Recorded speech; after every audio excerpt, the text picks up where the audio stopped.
If you as a physician don't know how to bring that conversation down to the level of the purchaser, you are doing yourself a disservice. And this is where the influencer marketing comes in, because it really is in their words. It's their understanding. They're using the same vernacular, the same language.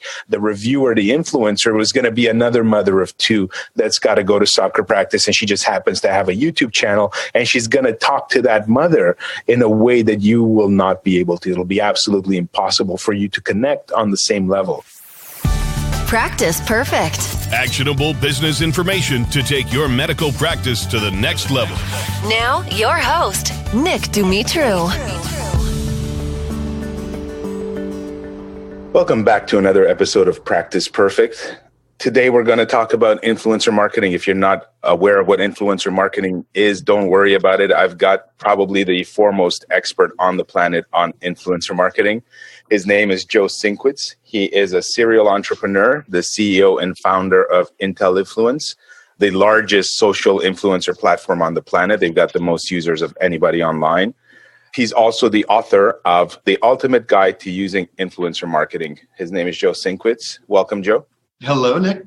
Right, Joe, what I want to get into today is this whole concept of the influencer marketing. I'd like to get the audience to understand what it is, because I've had situations where plastic surgeons have taken it upon themselves to do the influencer marketing. They've tried to become the influencer, right? They're trying to get Instagram famous, get the status. And I've always felt that that is not the highest and best use of time for a physician, because there are other ways to do it.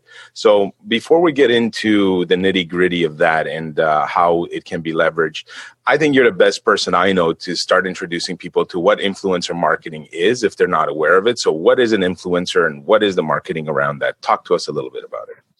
Sure. So I think the easiest way to explain is influencer marketing is simply having someone else tell your story for you. And there's quite a bit of misinformation out there on like what's an influencer, who's an influencer, how do they work? You know, a lot of people say that there's only certain ways that they can be used. I like to bucket them into three different groups.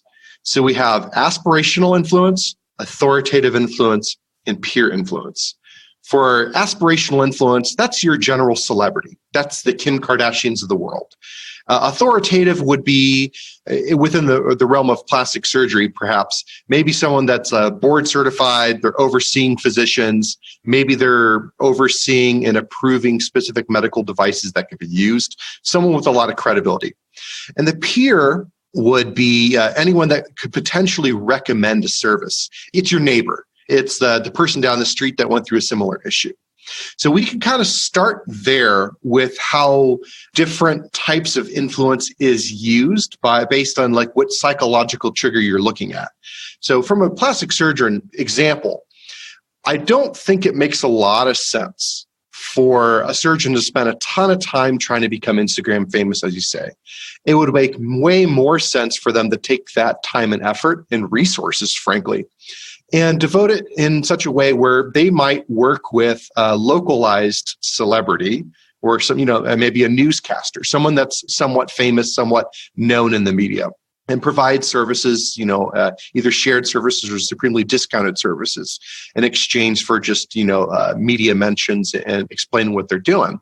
From there, as an audience of those, I'll call them celebrities still, as an audience of those celebrities, we recognize that they may have been compensated for their efforts. But we also recognize they have something that we want. But it's not that strong of a desire. All it's doing is, if we're going back to the whole ADA rules, we're acknowledging that, my attention is now peaked. I know that this exists. Now we need to confirm the desire. And that's kind of done via authorities. So if I feel like I want to have a particular surgery done because I'm an overweight guy for most of my life, let's say I'm going that route. Well, I see the celebrity that went through a similar situation. They're kind of confirming, hey, this is out there. The next step would be an authoritative figure, essentially backfilling either with blog posts, YouTube videos that are really in depth, kind of going into, hey, here is a mechanism that can be used to solve this medical problem. I am the expert on this very specific niche. Ergo, I kind of give it my tacit approval. From there, that's great. I have my interest validated. but I don't feel like I need it yet. It's when my peers actually go through with this that it creates a compulsion. And that's kind of where I got into this realm. Is I had the background in organic search. I had the background in affiliate and email. And it wasn't until I started playing with psychological triggers of influencers that I started to recognize I can go through the whole AIDA list, get the attention, confirm it, create a physical need for this product that can only be alleviated via purchase, and then a pile-on effect of amplification after the fact. I know that's a little bit longer of an answer than perhaps you were expecting, but that's sort of how I view it. I don't view influencers as just this singular thing. I have to view it in terms of there's an entire campaign strategy that you could build around these individuals to earn outsized dollars. I think that's great, Joe. So I think you touched on a couple of things there I'd like to unpack a little bit for the audience. The first one is AIDA, just because our audience is a little bit, they're physicians. A lot of them are physicians. A lot of them are business owners with med spas, but they're not necessarily up to speed with marketing. So I just want to quickly let everybody know what AIDA is. So when Joe refers to AIDA, it is attention, desire, and action. So whenever you put some sort of advertisement online, some sort of offer online, you first want to get the prospect's attention. Then you want to confirm their desire that they actually want what you've got to offer, right? You can slap someone in the face, but if they didn't want it, it's not exactly a good form of attention. And then finally, you need them to take action. So you have to make them an offer and give them an avenue to take action. And that's what Joe's referring to when he says that. Now, Joe, I want to ask you a little bit more, because in your book here, you say that you've got the 3 types of influencers that you refer to, but you really dig down into this whole celebrity thing. And I think that everybody thinks that the celebrity is kind of the gold standard. I'm seeing a shift in society now where people are a bit more fragmented. Everybody's not paying attention to the exact same big topics. Everyone's kind of customizing their life and their attention and their desires. So in your book, you say that in business, they highlight the use of aspirational, that is celebrity influence. While it's clearly effective, it isn't even the most effective form of influencer marketing. Talk to us a little bit about that. Why is that? Why is the celebrity not the most effective, and what would you do instead? It has to do, if I recall, Cialdini's Influence, the Psychology of Persuasion. It has to do with the psychological effects of, we all want what our heroes have, but we absolutely need what our peers have. So peer influence is actually the most powerful one.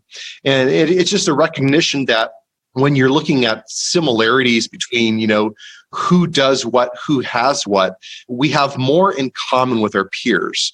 Ergo, the decisions that they make influence significantly more than what a celebrity does. There are cases where celebrity influence matters quite a bit. Those tend to be more on mass market type items, a particular brand of cola, chips, or something along those lines. If it's something that almost everyone has appealed towards, then it makes sense for that audience. The reason I recognized a little earlier going like a localized celebrity is it's kind of cheating a little bit. With a localized celebrity, it's someone that you do have slightly more in common with. Similarly, you could have an authority figure with a large enough audience where you can kind of cut out the celebrity piece altogether and just say, okay, I'm using the concept of the desire and the affirmation of that desire all in one go. Peers, though, we just found that there was significantly better ROI as well. So a peer, in terms of plastic surgery, it could just be the patients, successful patient outcomes. And just asking them to go through, step 1 through 10, here's all the reasons why I would choose the same doctor again based on the successful outcomes. Here's my problem. Here's how they alleviated my problem. I know that my wife, when she was a kid, she had a really nasty gash on her arm going down a slide. I think she reached out and hit a branch and just ripped her arm open. Well, the regular surgeons in the ER, they closed it up nicely, but she needed, cosmetic surgery to kind of provide a normalcy for a young girl, which is important. It's there's all these different use cases I could see from a pure perspective of, if this happened to your kid, wouldn't you want the same outcome of helping them, feel normal again? Because that's probably the biggest issue out there versus trying to maximize desire of one's physical traits. That's sort of where I go. You can go through the blog posts, the videos, the image shares, just the before and afters. Those work great. At that point, though, with peers too, it becomes a repetition. if your clients are all pretty happy with the outcome of their procedures and they're all sharing, it almost creates a little community into itself. And that really helps to solidify that this physician's great. I should be using him because all his patients love him. I think that's fantastic. And I'm glad your wife's okay now that happened when she was young. I can completely agree with what you're saying about the influencers and building up that little buzz in the community and really the tribe around that physician. It really helps to convert a lot better. Before we go a little bit further into this, you mentioned that you could think of some case studies and stuff. I always like to give the audience just some concrete ideas, some concrete examples. And I want everybody to really get excited about this and make sure that they don't make the same mistakes that I've seen. And I think we'll talk about that a little bit later. But how would you use influencers in just a concrete example, like in a campaign? Let's say that I'm a plastic surgeon and I am thinking of, I really don't have the time to become Instagram famous. I'd rather be performing surgeries because that's where I make my money. But at the same time, I really want to tap into this online world, the sense of influencers, getting other people to spread my message for me. Give me one or two sort of example campaigns that I might think to set up as a plastic surgeon. So the first one that comes to mind, Nick, is blogs, simply because it allows you to fully tell your story. What I would do here is it depends on the specific niche within plastic surgery. I'll just use the kids example because it's still kind of fresh in my mind here, where if I specialized in pediatric plastic surgery, what I would do is ask my clients if they have a blog to share their story about what they went through, the catharsis of, all of this pain and suffering that they have to watch in the eyes of their child, and how it was basically solved, because that's what it's all about. Like, I helped the kid get better, and just tell that story out. And of course, the link goes into the professional site, and you could use it as lead gen purposes, essentially. The way I think you make it work, though, is you provide some incentive. Maybe the incentive is non-monetary. Maybe it's just, you highlight those positive stories on the physician's portal to show, hey, here's all these people that trusted us and we did not betray that trust. A similar concept, of course, for providing long format stories is YouTube, because within YouTube, you could have the verbalization of what occurred, as well as show some still images of, here's the before, here's the after. Look how great it is. Look at this kid. He's running around. He's happy now. This is awesome. Thank you so much for making this a possibility. And then you could take those videos and you could embed them into a blog post as well. Instagram is another quickie, just to show, are you happy? Are you pleased with the outcome? It's a very easy, selfie. You don't even have to do the before and after if you're uncomfortable with that sort of thing as a client. You take the selfie of, this worked, I'm so happy, this is awesome, and have them tag a certain phrase. Then you could utilize something programmatically to pull in Instagram cards on the site just to show kind of a cascading, wall of love, essentially. Here's the people we helped. Look at them. People like that constant reinforcement that they're going to be making a good decision. So, I don't think it's terribly difficult to even dip one's toes into it, especially if they've already had clients. If they don't, then you're actually having to talk about it somewhat aspirationally of, I have children. Thankfully, none of my children have needed to have a type of surgery. But if I trusted a particular doctor that I'm working or has contacted me on this topic, I might say, if I needed to use the service, here is who I would use, and here is why. List XYZ, trustworthy, whatever.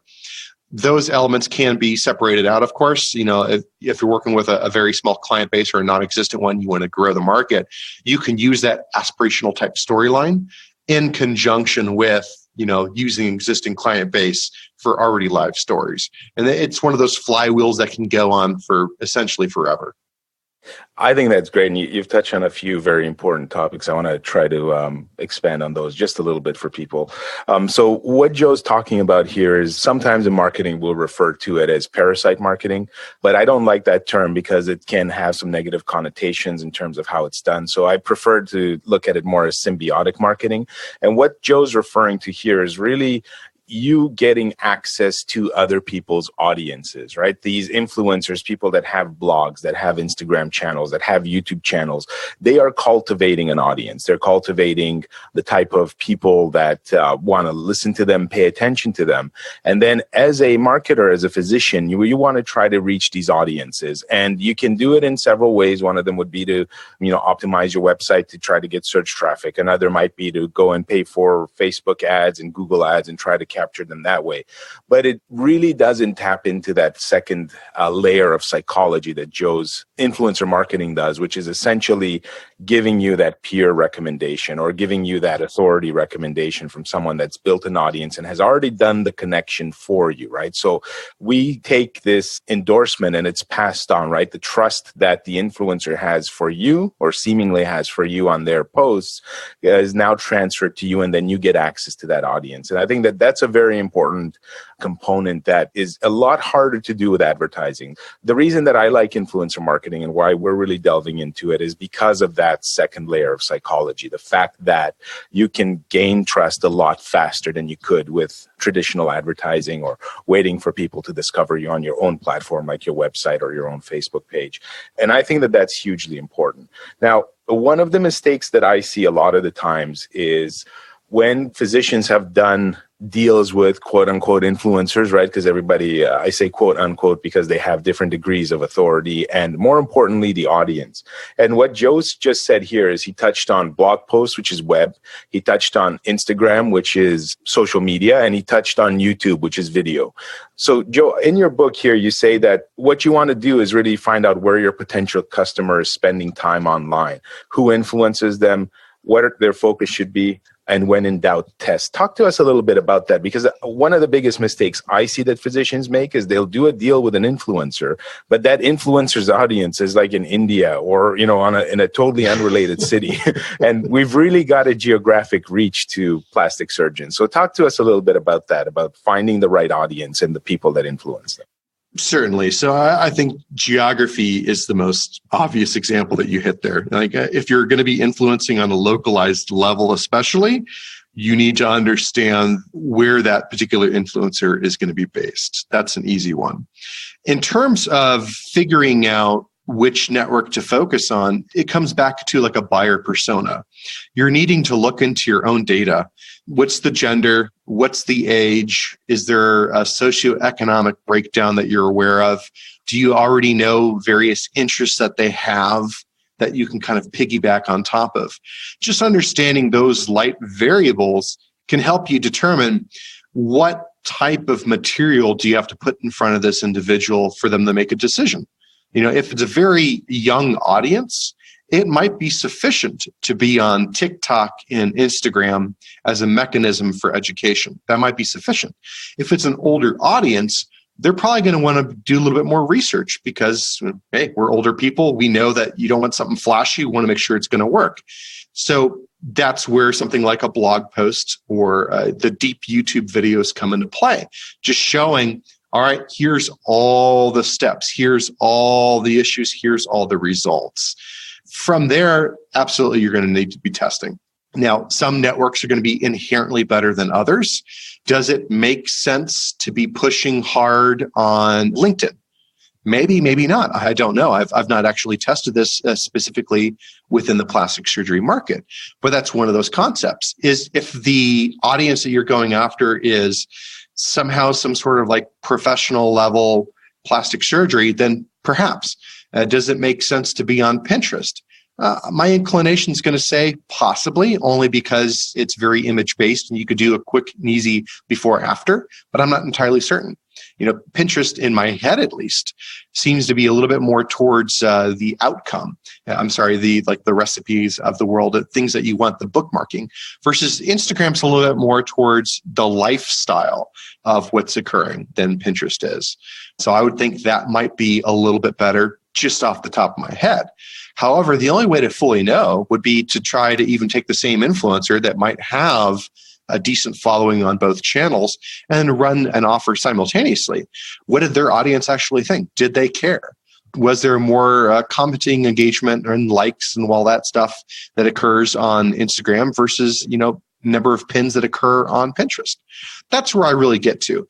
I really try to get into the head of the buyer persona psychology so I could try to figure out where they are online. And then I just try to put something in front of them that I think they're going to like. Okay, that makes a lot of sense. Now, Joe, in your book, you also talk about the difference between influencer marketing and advertising. And one of your chapters here is basically the headline is Influencer Marketing is in Advertising. You state that according to Nielsen, 84% of consumers prefer communications from their friends and family over other sources of influence. And then you really get into the concept of ad blocking and the fact that when it comes to advertising, consumers are really able to shape their view of the world. They're able to filter out things that they don't want to see and really kind of build these walls around them. And I think one of the reasons I'm very excited about influencer marketing is because it gets across all of those barriers. So talk to us a little bit about that. Like, how is influencer marketing different from advertising in your mind? Well, I think the first one you sort of mentioned, there's a certain ad blindness that we've all become accustomed to. When we're searching on Google, I mean, most of us know where those ads are. Google plays games a little bit, but we could figure that out. As we're going through and we're reading various content on the web, we know when those auto pop-up videos are ads. We know to tune them out. We know to automatically mute them, whatever our stance might be. And if we're really sensitive against those type of ads, we might have employed an ad blocker, which will, essentially trim that out from our lives. However, if your neighbor is promoting the same product that you just muted in an ad, it's a lot harder to mute your neighbor. I mean, you're already giving them some of your attention. You've already invested in various relationships. So you actually care about what they have to say. That's where it really comes into play. Additionally, what I found interesting in our data as we got going is we didn't see any drop off in efficacy when it came to disclosure. Meaning, let's say that, Nick, you had a post about a plastic surgeon, but you did disclose, hey, I have been a client and I'm getting a referral fee if anyone signs up here. Well, that disclosure does not, take away from the likelihood of me clicking through. For whatever reason, I think it has to do with the reality that most individuals recognize that nothing in the world occurs for free. There's always some reason behind a post. But at the same time, by showing that, yes, this is sponsored, or yes, this was an ad, yes, I'm being compensated for my time and effort as I should be, it's not hurting. It's not hurting the overall response rate. People recognize almost everything on the web probably exists for a profit reason. But if you're willing to state, like, yes, this is why, this is what the reason was, but it doesn't, change that this is a quality product, they're more likely to take action. You can't really do that with traditional advertising. It's locked into a channel and just kind of forced down your throat. I think that segues quite nicely into the next part of the book I want to talk about, Joe, and that is the sort of mechanism of how to hire them and how to sort of pick and hire a social influencer. One of the things you recommend in the book is that you should be generous with the compensation.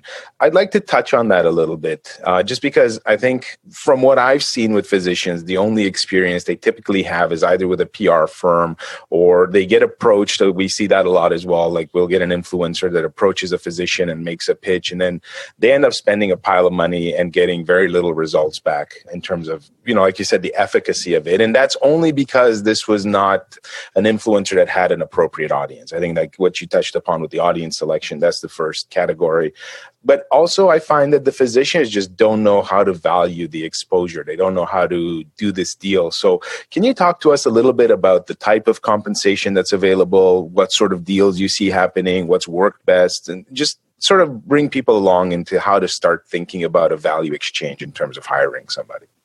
Oh boy.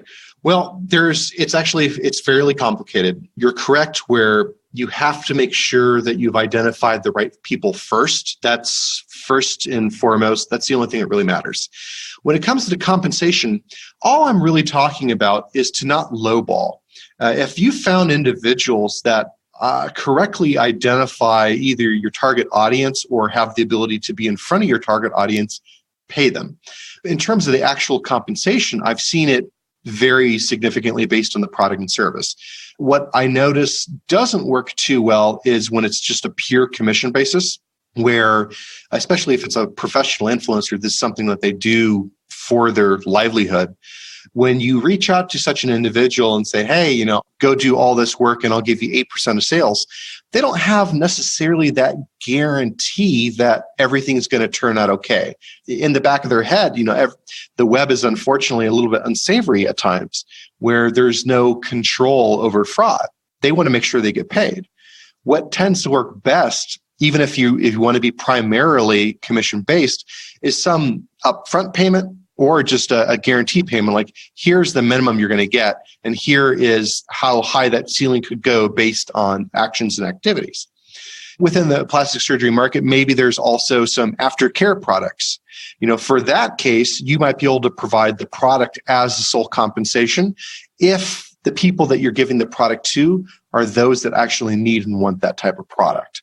If you're just doing it kind of like an Amazon-style campaign, just blasting out to anyone that has a profile, that's not going to work out nearly as well. But if you've identified the right people and you're giving them products that they actually want to use and will see the value of, then product as a compensation is fine. It's when you start combining them that you usually get the best bet.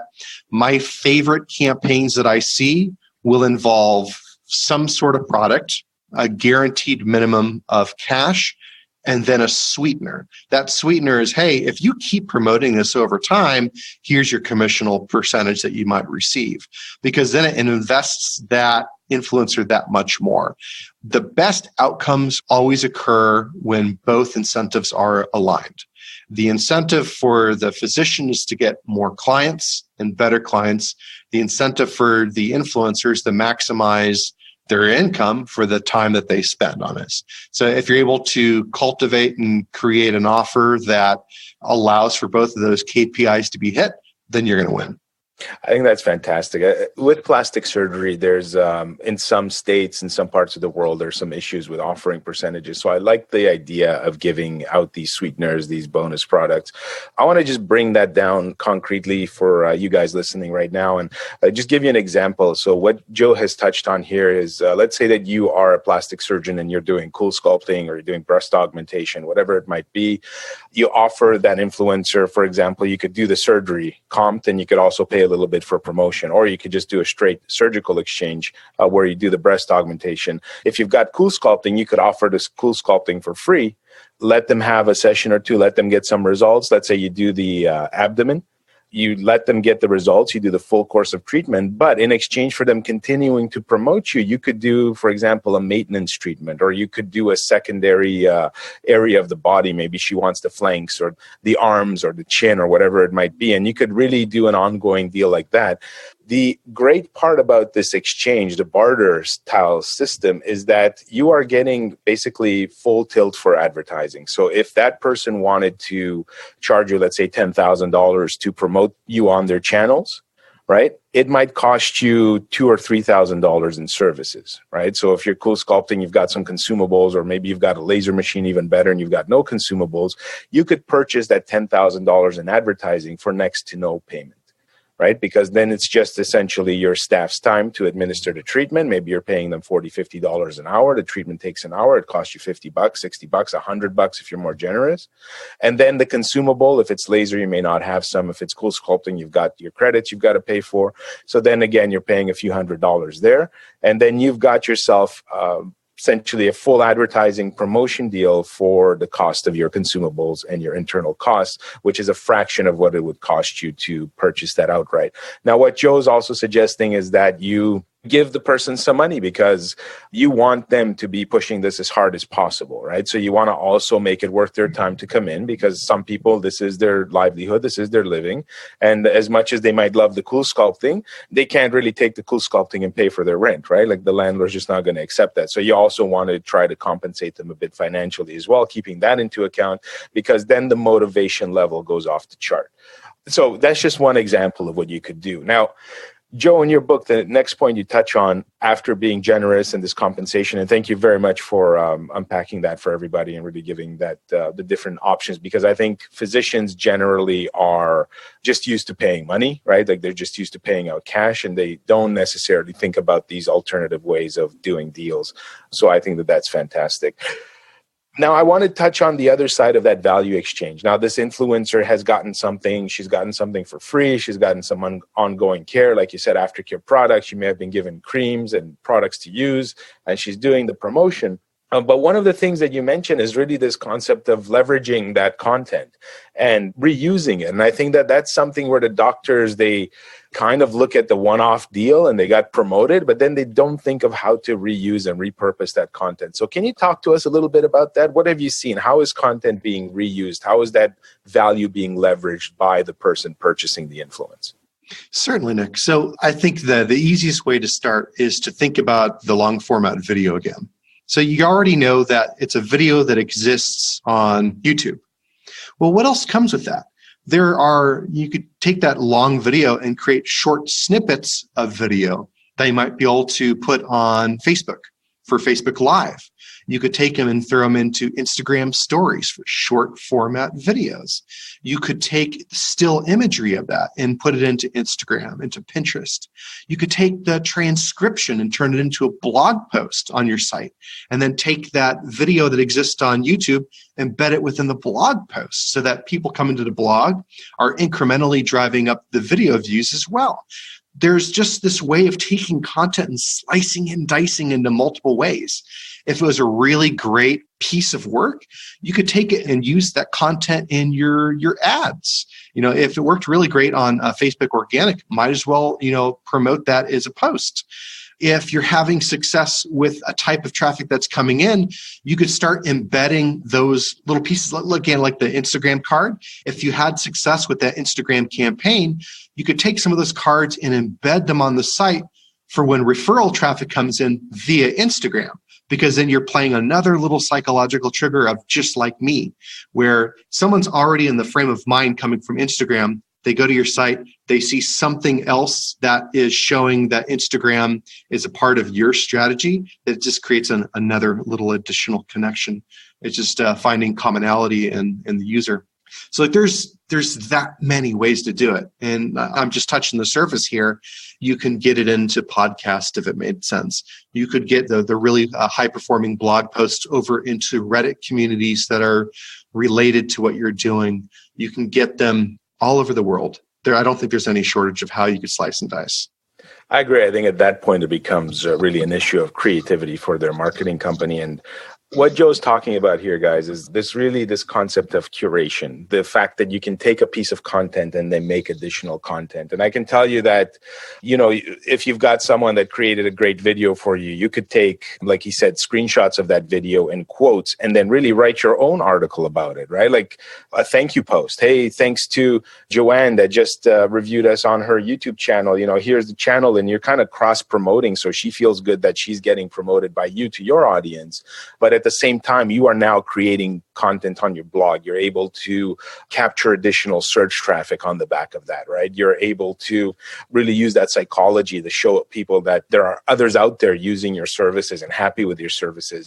Joe touched very briefly on advertising. I can tell you that in some fields that we've worked in, these kind of review posts, the testimonial posts, these kinds of things that are natural looking videos where someone's just holding up an iPhone have done extremely well with advertising, to the point where they, in some cases, have beat our other ads. They were just been able to beat every control with these kinds of personable things. Because when you hit the right audience, right, like the right avatar, the person that looks like the person that's going to buy from you, when you've got someone that's very similar to your target market, they tend to do very well, because when someone's looking at your before and after photo gallery, they're really looking not necessarily at the quality of your work as much as trying to find a body shape, breast, tummy, whatever it is that they're looking at, that's similar to their situation. And that's what everyone's kind of looking through in life. And then with the influencer marketing, you go a little bit further, where you also take that angst out of the equation, where they are now no longer afraid to go with you because someone's gone before, right?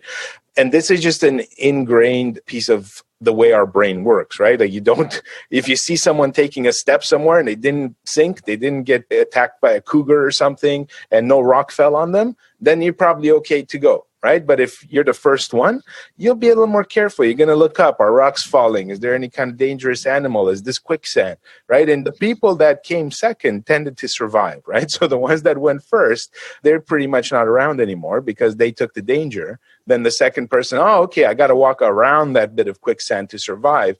They're the survivors, and that's what we are. We are descendants of those survivors. And what social media influencers do, and what this sort of body of influential content that you can get and build up on your website does, is it gives people that assurance that they're not first, and it satisfies that fear that they have in taking a chance with you. So I want you to start thinking creatively about what you're doing, whether it's on Joe's platform or somewhere else. If you've got any kind of influencer content or random testimonials, how are you repurposing that? How are you leveraging that? I think Joe's touched on just a little bit of what can be done here, and he's given some great examples.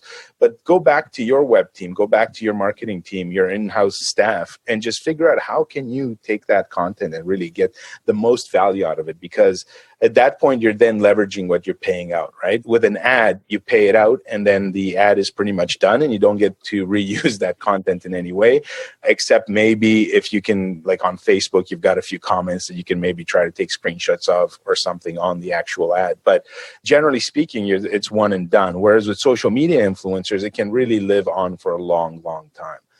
Now, Joe, I want to really go a little bit further in this whole concept of leverage here. And another thing that you mentioned as part of the strategy of hiring an influencer. So, you've identified the right audience, right? You've identified the right channel to be in: Instagram, Facebook, YouTube, wherever it might be, Pinterest. You've done these things. You've hired your social media influencers. You've been generous with compensation. You're now leveraging their own content across multiple things: your blog, your social media pages, your own advertisements. We're doing all of that. Okay. But there are a lot of influencers that they don't have a huge audience. And in your book, you call these people secondary influencers. And I'd like you to go a little bit deeper into that, because they tend to cost a lot less, but they can provide that fulcrum for the leverage. And what is that? How are people using these secondary influencers? And what do you recommend that we do with them? Primarily use them for amplification. So in most cases, the peer influencers are going to be, they're going to be micro influencers, hyper local influencers, people with relatively small followings that still they're still relevant to your cause. What you're wanting to do them is to have them just keep sharing your stories, share your content out.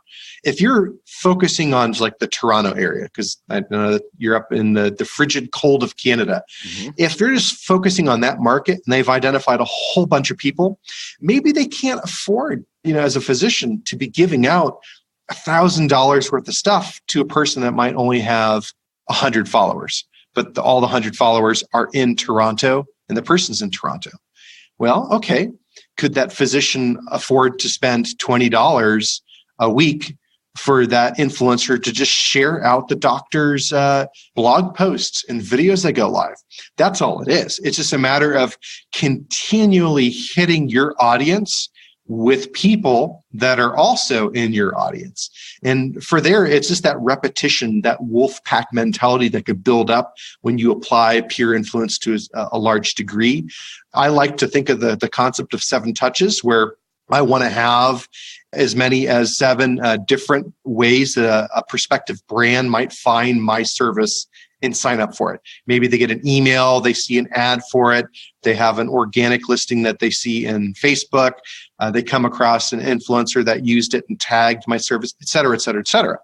If you have this amplification that's constantly ongoing for your core market, and it's actually easier since you have a very defined core market, you increase the likelihood of converting a potential prospect into a sale.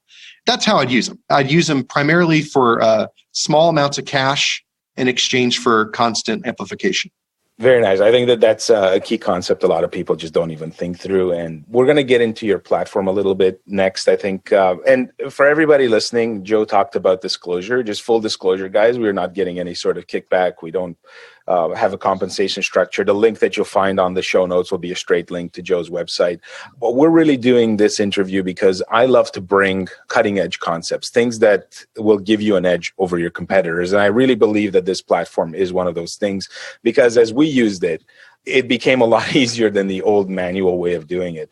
But before we get into that, Joe, I'd like to sort of touch upon KPIs, right? So the key performance indicators. I think when hiring social media influencers, it's a little bit different than advertising, right? As an advertiser and maybe as a physician that's used to advertising, we're used to looking at things like traffic volume, conversion rates, right? Time on page, things of that nature that we can really point to. And with the social media influence campaigns, because there's so many ways to slice and dice this, it's really the Swiss Army knife of advertising, because you can get direct promotion, and yes, you can use those same KPIs, but then you can get all of this leverage, right? Like you could use it to really improve the conversion rate of your existing pages. For example, you could slap this on your procedure page, and then once you've got like 5 or 6 of these video influencer testimonials, that page may be doing better for you. So how do you measure the success of a campaign? How can we start thinking about this? Like, how can we wrap our brain around what makes the exchange successful?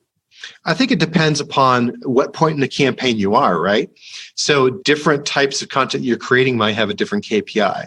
Like if you're doing the authoritative style and, a celebrity style, hit initially, the KPI, while it's a secondary KPI of sales, because that has to be happening, you might just be looking to do outreach in terms of branding. You're just looking at an overall reach of just get us out there as far as possible. Then it might be further down in that funnel of, okay, the next step down, the slice and dice, taking these and having a different influencer post images. Then it might be a little bit deeper into sales. And so for that, if you're doing link tracking, you're probably using some sort of UTM campaign, so you can accurately track, or at least to the best of your abilities, what medium was this touching, which influencer, and for which specific campaign. And then you're trying to tie it all back from the sales data you have eventually.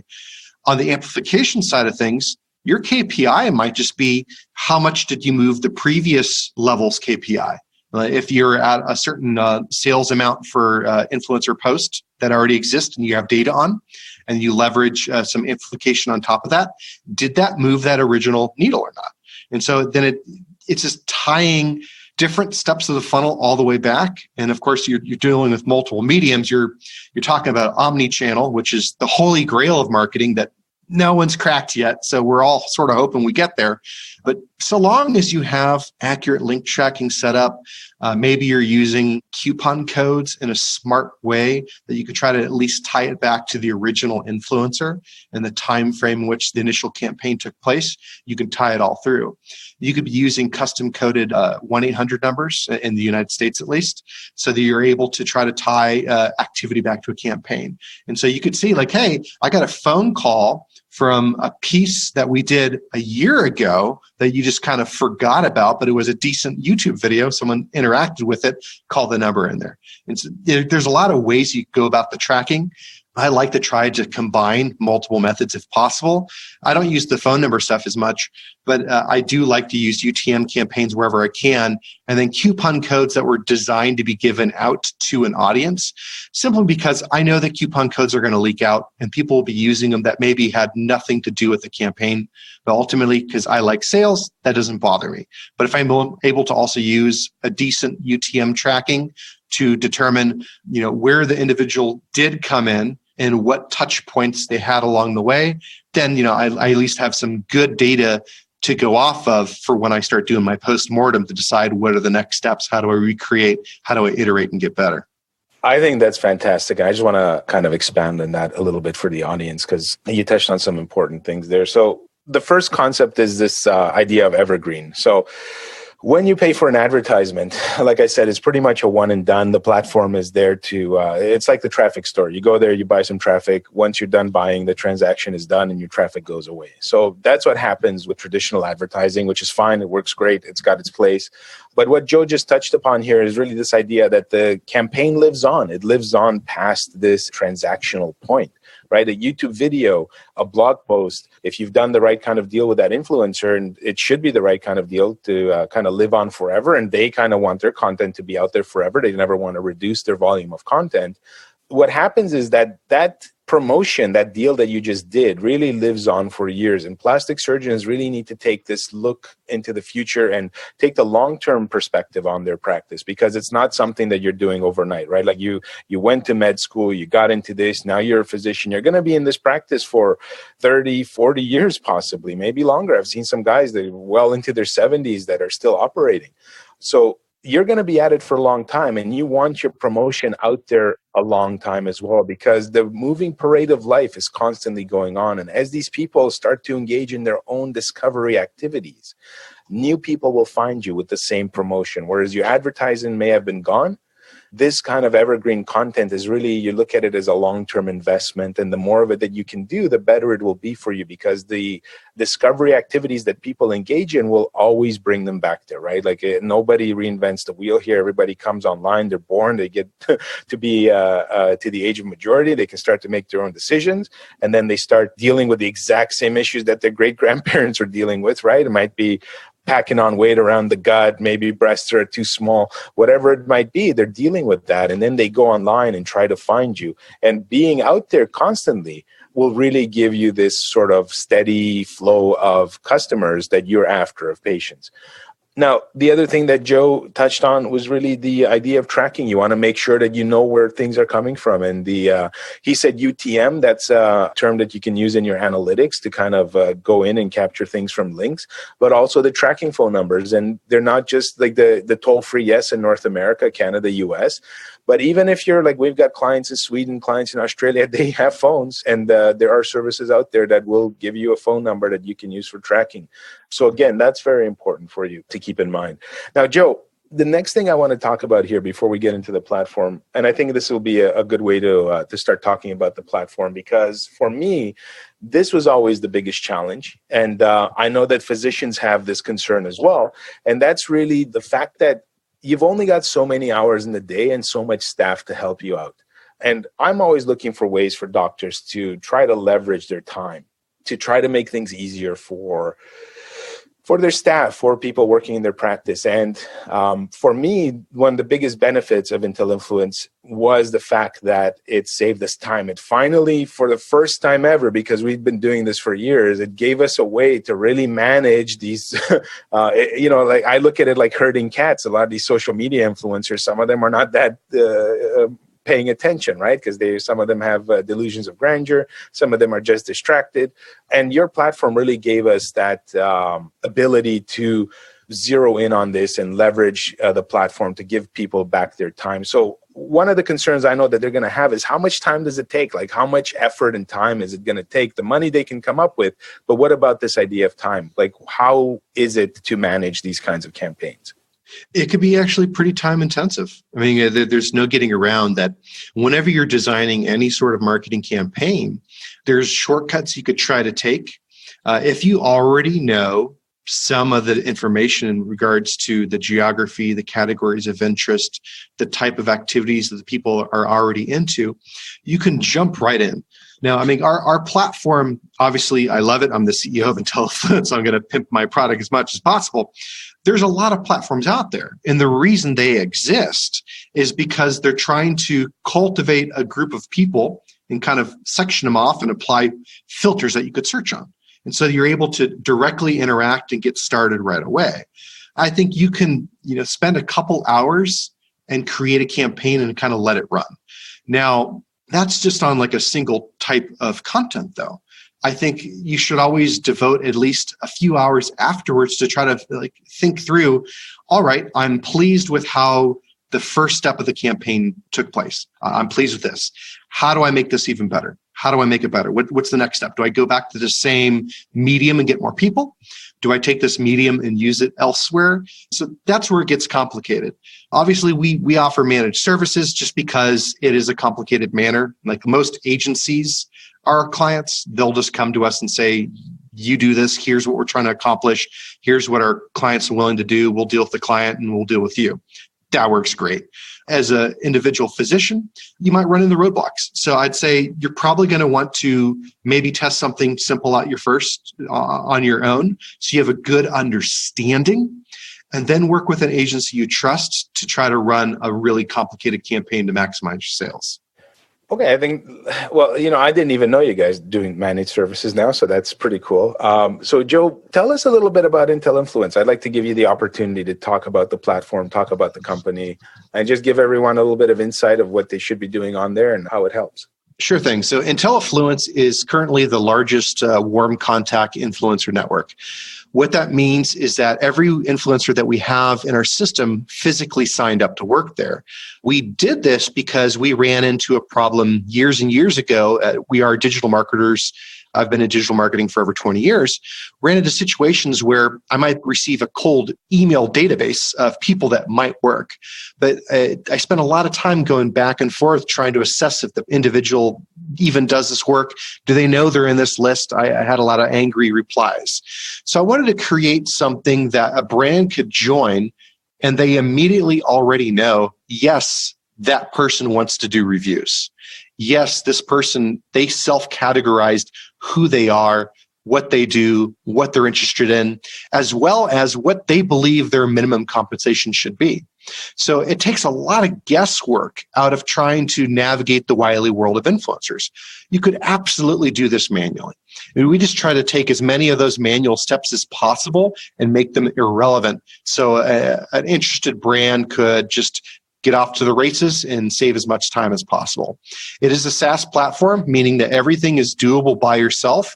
And usually what happens is at a sufficient level, larger companies or agencies, as I refer to, will determine, okay, this works well for us. Now we just need someone to manage it full time, and then we take over for them if they want to. Fantastic. I'm going to put links to all that in the show notes for everybody, and I'm going to ask you one more question. But before we do that, what I wanted to ask you is this: is there anything that I failed to ask you about Intellifluence or influencer marketing that you feel people should know that's very important for them to keep in mind? I think the one thing that maybe we didn't touch upon is it just another fad? And the answer is no. I had a lot of experience in SEO. And at one point in time in SEO, a group tried to splinter off and determine that inbound marketing was the only way, and SEO was dead. Clearly was not the case, but inbound marketing had its role. Again, it happened with content marketing. Content marketing is the only way. Inbound and SEO are dead. That wasn't true either. And now we see the same thing happening again with influencer marketing, where it has a very strong role, but it doesn't negate the other channels. I think this has significant staying power. I think it's going to be regulated at some point in time, heavier than it currently is. But because it works well, even when it's disclosed, I think it's a tactic and a concept you could utilize probably for the rest of your career. I couldn't agree more with that. And I like the examples that you gave there where people they're always crying about the next big thing and this is going to be the only thing. And I've always looked at the patient psychology when people make a decision to go with a physician. And what I look at it as is it's almost like trying to pick a lock, right? Like you have your tumblers and you're trying to get past one to the next to really open up that decision-making mechanism in the person's mind to decide to go with you. And that happens in a very complex way. Like there's no real straight line way to do that to get the person to make a decision. And you have to be where they are when they're picking that tumbler. So, they might be afraid of anesthesia. They might be afraid of bad results. They might really want something that they don't know that you have. And they might have something that they didn't even know that they wanted, which is where this sort of influencer marketing comes in. Because as you get these reviews, you're really also leveraging the brain power of the influencer. And more importantly than their brain power, you're leveraging their perspective on things. And when we're in business, we tend to become a little bit myopic. We tend to kind of look at things from our angle. I see this particularly with plastic surgeons and doctors in general, where, they'll start using big medical terms because they just assume that everybody knows it, right? And I mean, everybody in every industry is guilty of that, because as you become hyper familiar with something and an expert in that field, you start to shortcut the language. You stop enjoying talking to beginners and you start enjoying talking to experts and peers, because it just makes the conversation faster. You get to shortcut it. But when someone's making a decision to buy your product or service, they are beginners because they're not in the industry, right? Like a mother of two that is, taking the kids to soccer practice and worrying about, bake sales and whatever, doesn't really care about subcutaneous versus visceral fat. She doesn't know what those two things mean. And if you as a physician don't know how to bring that conversation down to the level of the purchaser, you are doing yourself a disservice. And this is where the influencer marketing comes in, because it really is in their words. It's their understanding. They're using the same vernacular, the same language. The reviewer, the influencer, was going to be another mother of two that's got to go to soccer practice, and she just happens to have a YouTube channel, and she's going to talk to that mother in a way that you will not be able to. It'll be absolutely impossible for you to connect on the same level. And if you're able to pick that lock successfully, right, then the doors open for you, and you get the success that you are trying to get at in the first place. And I think that that's where this social media influence really has a big, big role to play in the entire picture of marketing.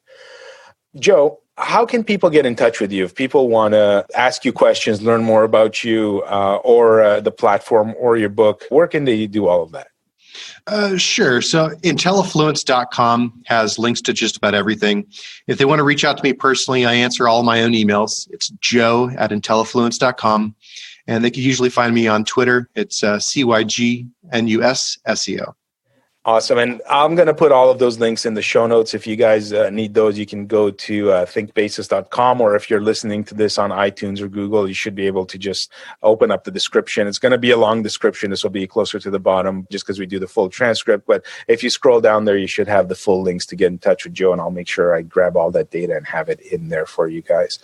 Joe, I want to thank you very much for your time. This was very informative. I think this is a type of marketing that is rarely, if ever, discussed in the plastic surgery. Nobody really knows about it. Like I said, when doctors dip their toes into this field, they really are doing it the wrong way. So I'm very happy that you're able to shed some light and some expertise. And I want to thank you for being here. Happy to do it, Nick.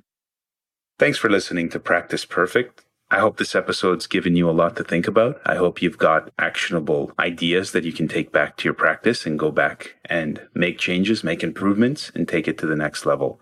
If you want show notes and additional help and advice and articles on how to grow your practice, visit us at thinkbasis.com, where we hold the podcast. That's thinkbasis.com. Or just Google the Practice Perfect podcast, and you should be able to find our podcasting page. Have a great day. Have a wonderful week. And I wish you all the best with your practice. Go out there, make a change, and make it happen.